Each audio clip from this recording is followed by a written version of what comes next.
Dear student, good morning. आज का हमारा पूरे सिलेबस का रिवीजन टाइम है, क्योंकि आपके एग्ज़ाम स्टार्ट हो चुके हैं। आशा करता हूँ आप इस वीडियो को ध्यान से सुनेंगे। आज सबसे पहले कबीर के कविता है, कबीर के पद, उसकी व्याख्या की रिवीजन करते हैं। पहले पैसेज में कबीरदास जी कहते हैं कि हमने ईश्वर के एक ही रूप को जाना है। ईश्वर की केवल एक ही सत्ता है, यानी कि ईश्वर एक ही है। जो लोग ईश्वर को एक नहीं मानते, उनके दो दो रूप मानते हैं, उन्हें तो नरक की प्राप्ति होगी, क्योंकि उन्होंने ईश्वर के स्वरूप को नहीं पहचाना है। एक ही पवन बहती है, एक ही पानी बहता है, एक ही ज्योति में सभी जीव, एक ही प्रकार की ज्योति मिलती है। कुम्हार एक ही प्रकार की मिट्टी से सभी बर्तनों का निर्माण करता है। इसी प्रकार ईश्वर रूपी कुम्हार ने जीवों रूपी बर्तनों को पंचतत्व रूपी मिट्टी से बनाया है। जिस प्रकार बढ़ई लकड़ी को तो काट सकता है, परंतु अग्नि को कोई नहीं काट सकता, ठीक उसी प्रकार प्रत्येक कण के भीतर उसी ईश्वर का स्वरूप विद्यमान है। वही अपना स्वरूप धारण करता है। माया को देखकर संसार लालच में पड़ जाता है। हे मनुष्य, इस माया के चक्कर में पड़कर तू क्यों अभिमान करता है, यानी क्यों घमंड करता है। कबीरदास जी कहते हैं, दीवानों की भांति अब उनके हृदय में कोई डर नहीं है। वे निडर होकर ईश्वर के अस्तित्व को स्वीकार करते हैं। पैसेज नंबर 2, संतो देखो जग बोराना। इसमें कबीरदास जी कहते हैं कि हे सज्जनों, मैंने संसार को देख लिया है। यह जग तो बावला है। यदि सत्य बात कहो तो वह मारने को दौड़ता है। सच्ची बात इन्हें बुरी लगती है और झूठी बात पर विश्वास करता है। ऐसे संसार का क्या भरोसा करना। कबीर जी कहते हैं, मैंने नियम और धर्मपूर्ण आचरण करने वाले बहुत से लोग देखे हैं, जो प्रातःकाल स्नान करते हैं। अपने भीतर स्थित ईश्वर के आत्म तत्व को छोड़कर वे पत्थरों को पूजते हैं। वास्तव में उनमें कोई ज्ञान नहीं है। उनका ज्ञान तो दिखावा मात्र है। मैंने बहुत से धर्मगुरु, सिद्ध पुरुष और फकीर देखे हैं, जब बहुत सी किताबें और कुरान पढ़े हुए हैं। वे लोगों को विभिन्न उपायों द्वारा अपना अनुयायी बनाते हैं।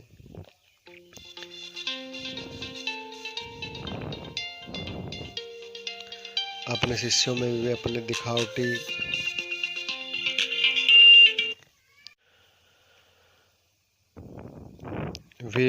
लोगों को विभिन्न प्रकार के उपायों द्वारा अपना अनुयायी बनाते हैं। अपने शिष्यों में वे अपने दिखावटीपन ज्ञान को भरने का प्रयास करते हैं। वे आसन लगाकर समाधि की मुद्रा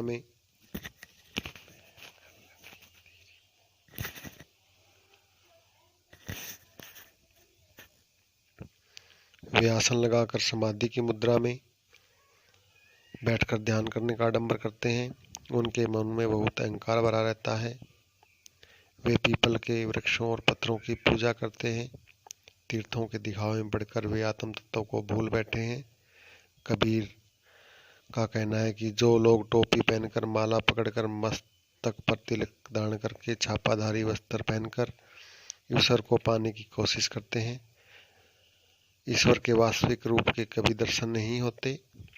वे साखी और शब्द गाकर ईश्वर को पाने के बुलावे में खोए रहते हैं, परंतु अपने भीतर स्थित आत्म तत्व रूपी ईश्वर तत्व को उन्हें कोई खबर नहीं रहती।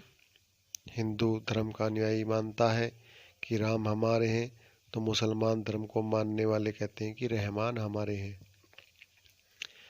आपस में दोनों ही अपने धर्म को सर्वोच्च साबित करने के लिए लड़ते मरते रहते हैं, परंतु धर्म के वास्तविक स्वरूप को कोई नहीं जानता।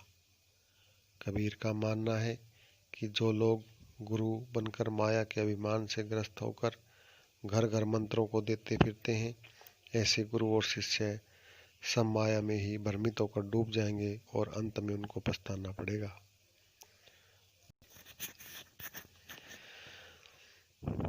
कविता नंबर 2 के पद। इसमें मीरा कहती हैं कि मेरे तो सर्वत्र श्री कृष्ण है, यानी कि मेरे सब कुछ श्री कृष्ण है, उनके सिवाय संसार में उनका कोई नहीं है। जिसके सिर पर मोर का मुकुट है वही उसके पति हैं। मीरा कहती हैं कि मैंने कुल की मर्यादा को छोड़कर उन्हें अपना लिया है, इसलिए मेरा अब कोई क्या कर सकता है, अर्थात मुझे अब किसी की परवाह नहीं है। मैं लोक लाज की चिंता छोड़कर संतों के पास बैठती हूँ। मैंने आंसुओं के जल से सींच सींच करके प्रेम रूपी बेल का बीज बोया है, और अब श्री कृष्ण के प्रति मीरा की प्रेम की जो बेल है वो बड़ी हो चुकी है, और अब उसे किसी प्रकार से नष्ट नहीं किया जा सकता। अब मीरा की कृष्ण रूपी बेल पूरी तरह फैल गई है और उसमें आनंद रूपी फल लगने लगे हैं।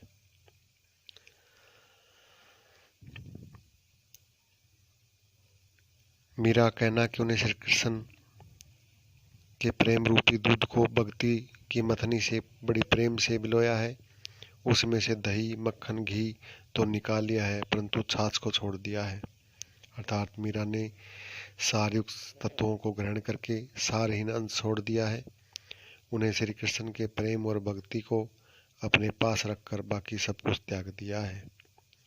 मीरा जी कहती हैं कि वे प्रभु भक्त को देखकर तो प्रसन्न होती हैं, परंतु जगत को देखकर रो पड़ती हैं। भाव यह है कि माया मोह में लिप्त प्राणियों की अंत की दयनीय दशा के बारे में सोचकर मीरा का हृदय दुख से भरा रहता है। मीरा कहती है कि श्री कृष्ण जो गोवर्धन पर्वत को धारण करने वाले हैं वे उनके स्वामी हैं और मीरा तो उनकी दासी है। मीरा श्री कृष्ण से अपने उद्धार की प्रार्थना करती है। पग घुंघरू बांधी मीरा नाची। इस पैसेज में, इस पद्यांश में मीरा श्री कृष्ण की भक्ति में लीन हो गई हैं। अब वह अपने पैरों में घुंघरू बांधकर कृष्ण के सामने नाचने लगी हैं।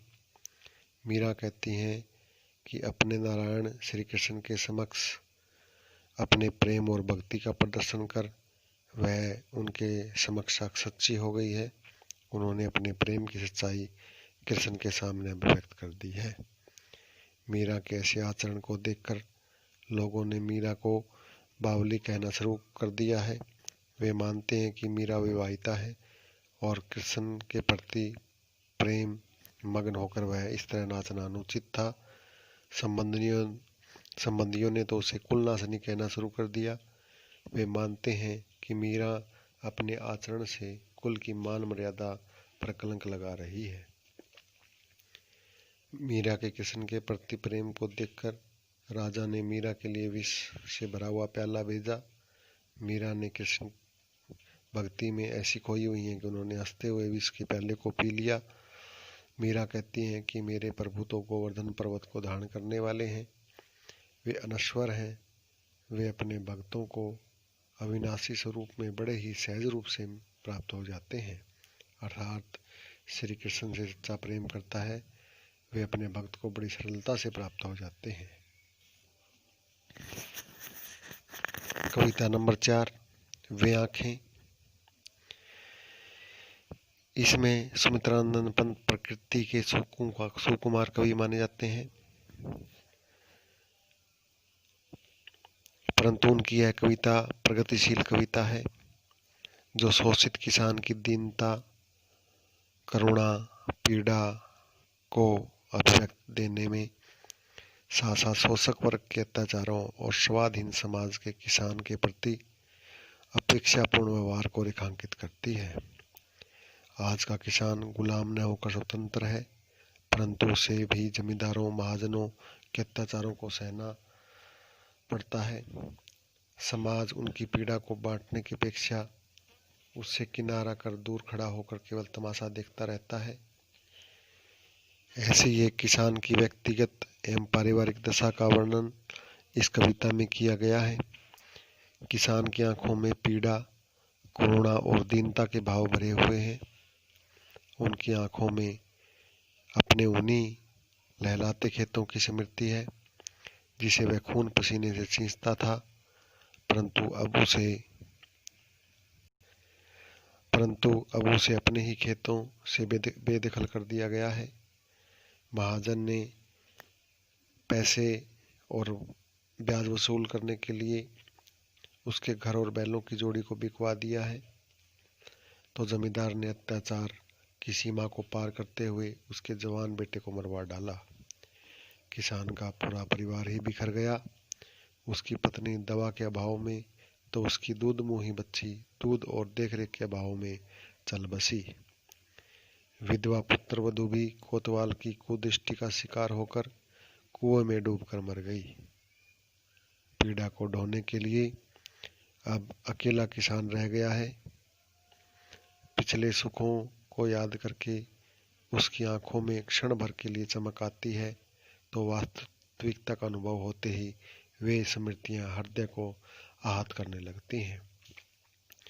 समाज किसान की कोई सहायता नहीं करता, वह तो उसे किनारा कर उसे पीड़ा में भटकता छोड़कर अलग खड़ा हो जाता है। कविता नंबर 5, घर की याद। यह कविता कवि की भावपूर्ण काव्यात्मक अभिव्यक्ति है। इसमें उन्होंने घर के प्रति अपने लगाव तथा परिवारजनों की उभरती स्मृतियों की मार्मिक प्रस्तुति की है। जेल में रहते हुए कवि को घर को याद करके वह विचलित हो उठते हैं, तो वह कालिदास के मेघदूत की भांति सावन को संदेशवाहक बनाकर अपने घर भेजते हैं। वह अपने पिता को कुशलता का संदेश दे। सावन के महीने को कहा जाता है कि सावन का महीना है उस समय, ताकि वह अपने 5वें पुत्र के लिए दुखी ना हो। कवि भाई बहनों के व्यवहार का विचित्रण करते हैं, तो दूसरी ओर उसे अपनी माँ की वह गोद याद आती है जिसमें सिर रखकर वे सब कुछ भूल जाया करता था। कवि का पिता से विशेष स्नेह है। आयु के अधिक होने पर भी उनमें युवकों जैसा उत्साह विद्यमान है। वे मौत के आगे कभी डरते नहीं, विघ्न बाधाओं से वे कभी घबराते नहीं। वे धार्मिक प्रवृत्ति के हैं। व्यायाम के कारण उनका शरीर जितना मजबूत और उतना ही कोमल है। सब भाई बहनों के बीच अपने 5वें पुत्र को न पाकर वे रो पड़ते हैं। उन्हें रोता देखकर माँ उन्हें दिलासा देती है। संवेदनशील कवि वायु और सावन के करुणापूर्ण विनती करते हैं कि वे उनके घर जाकर पिता को सांत्वना दें। कवि को सावन को समझाते हुए कहते हैं कि पिता को वास्तविकता मत बताना, उसे छुपाए रखना। उन्हें बताना कि उनका बेटा जेल में खुश है, उसे किसी प्रकार का दुख नहीं है। उसे जरा भी शक न होने देना कि मैं यहाँ अकेला और पीड़ित हूँ, नहीं तो वे दुखी हो जाएंगे। कवि कहता है कि हे सजीले सावन, तुम मेरे घर जाकर खूब बरसना और ऐसा संवाद कहना कि माता पिता अपने 5वें पुत्र को याद करके दुखी न हो। कुएं कोई साधारण ढांचा नहीं होता। कुएं की तरह कुएं का निर्माण किया जाता है। कुएं और कुएं में अंतर केवल व्यास का होता है। कुएं का घेरा संकरा होता है। कुएं का निर्माण भूजल को पाने के लिए किया जाता है, जबकि कुएं का निर्माण वर्षा के पानी को सहेजने के लिए किया जाता है। इसका उपयोग वर्षा न होने पर किया जाता है। मरुभूमि में वर्षा का पानी रेत के कारण जल्दी ही भूमि में समा जाता है, परंतु कहीं कहीं रेत के 10-15 हाथ नीचे खड़िया पत्थर की एक लंबी चौड़ी पट्टी चलती है, जिससे बरसात का पानी रेत में नहीं बैठता। कुओं में पानी लगभग 150-200 हाथ पर निकल आता है। कुएं का पानी खारा होता है, वह पानी पीने के काम नहीं आता, इसलिए कुइयों का निर्माण किया जाता है। रेत के नीचे खड़िया पट्टी बरसात के पानी को भूजल में मिलाने से रोकती है। भूमि की रेतीली सतह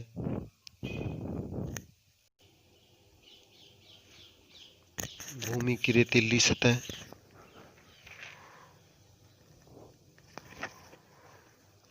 और नीचे की पथरीली पट्टी बरसात के पानी को बीच में ही रोककर नमी की तरह फैल जाती है। रेत के कण बारीक होने के कारण मिट्टी की तरह चिपकते नहीं हैं। जहाँ लगाव होता है वहीं अलगाव भी देखने को मिलता है।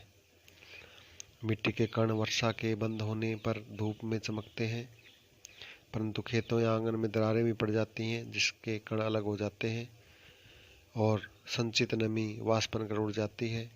मरुभूमि में ऐसा नहीं होता। यहाँ कण वर्षा के समय भी बिखरे रहते हैं। पानी पड़ने से रेत के कण भारी जरूर हो जाते हैं, लेकिन अपनी जगह नहीं छोड़ते।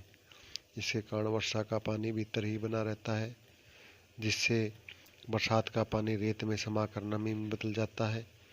कुएं बनने पर उसकी खाली जगह में रेत इकट्ठी हुई नमी की बूंदों में बदलती है, जिससे बूंद बूंद कर कुएं में पानी इकट्ठा होने लगता है। यह पानी पीने के लिए होता है। इस अमृत पानी को प्राप्त करने के लिए यहाँ के समाज से बहुत मेहनत की है। मरुभूमि में प्राप्त होने वाली पानी को 3 रूपों में बांटा गया है: पालर पानी, पताल पानी और रेजानी पानी। रेजानी पानी पताल पानी और पालर पानी के बीच का रूप है।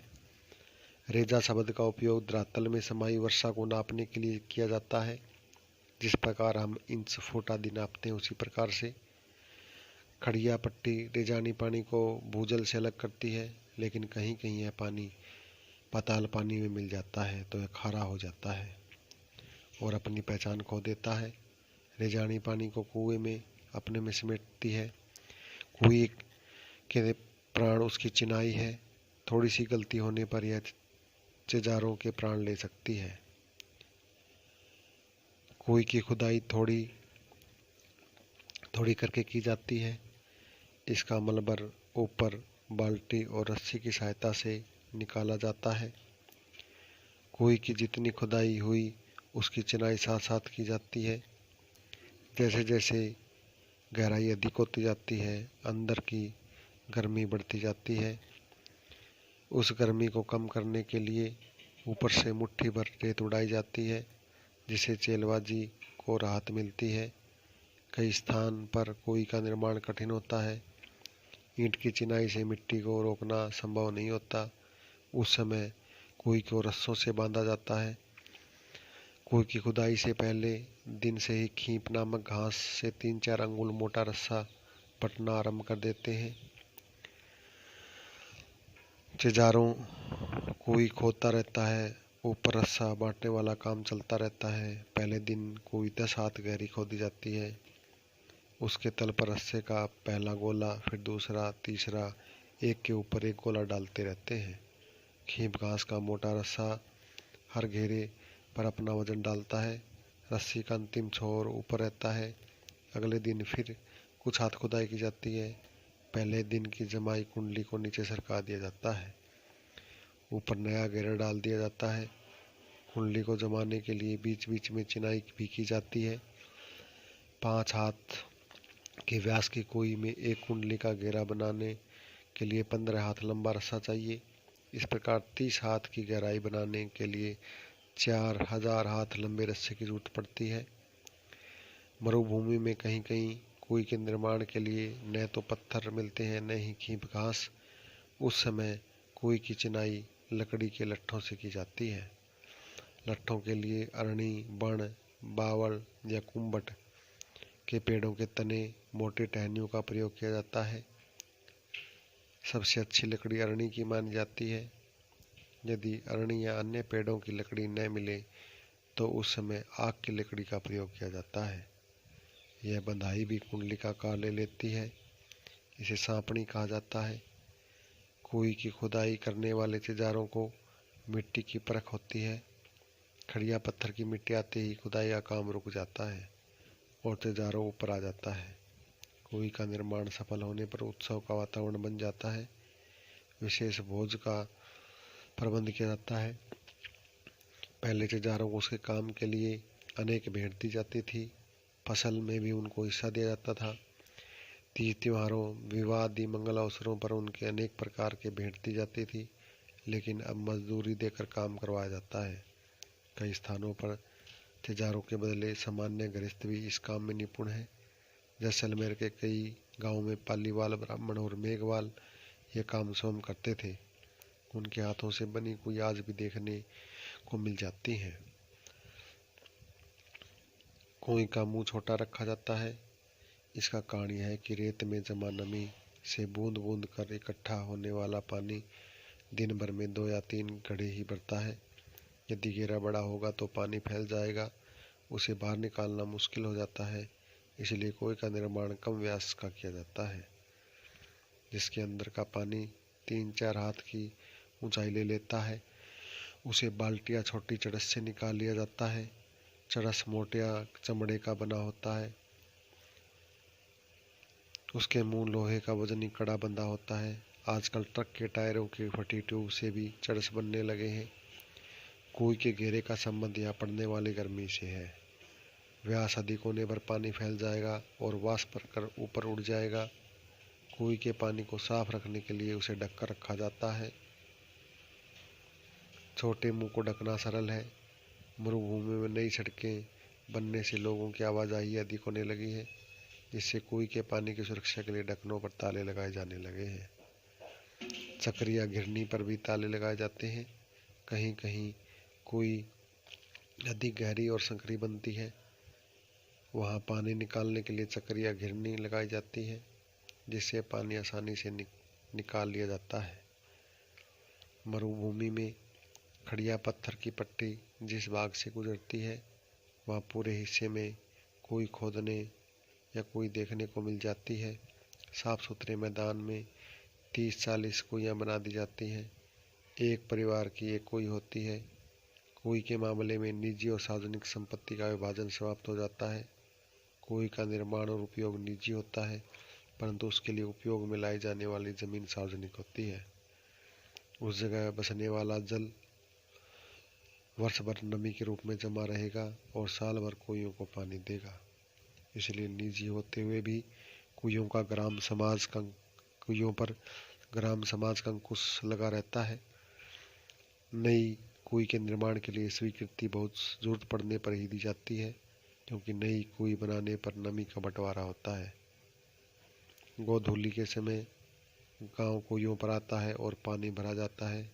उस समय चारों ओर मेले का सा वातावरण होता है। पानी भरने के बाद कुएं के ढक्कन बंद कर दिए जाते हैं। कुएं दिन भर और रात भर आराम करती है। मरुभूमि में सभी जगह रेत के नीचे खड़िया पट्टी नहीं पाई जाती, इसलिए पूरे राजस्थान में कुएं नहीं पाई जाती। राजस्थान में चूरू, बीकानेर, जैसलमेर और बाड़मेर के गांव-गांव में कुएं ही कुएं पाई जाती हैं। जैसलमेर जिले के एक गांव खंडेरों की ढाणी में 120 कुएं थी। कुएं को कई जगह पार के नाम से जाना जाता है। जैसलमेर और बाड़मेर के गांव इन पार के कारण आबाद हैं। अलग अलग स्थानों पर खड़िया पट्टी को अलग अलग नामों से पुकारा जाता है, जैसे चारोली, घाघड़ो, धड़धड़ो, खड़ी, बिट्टूरो, बलियों आदि नाम से जाना जाता है। इन खड़ी के कारण ही कोई अमृत सा मीठा पानी मरुभूमि में प्रदान करती है। तो प्यारे बच्चों, हमारी पोइम और वितान के लेसन हो चुके हैं। आशा करता हूँ इसे आप ध्यानपूर्वक सुनेंगे और सुन करके जो हमारे पेपर है उसमें से जो क्वेश्चन ऑब्जेक्टिव टाइप आएंगे, आप उसे ध्यानपूर्वक और बड़े ही आराम से करें। धन्यवाद।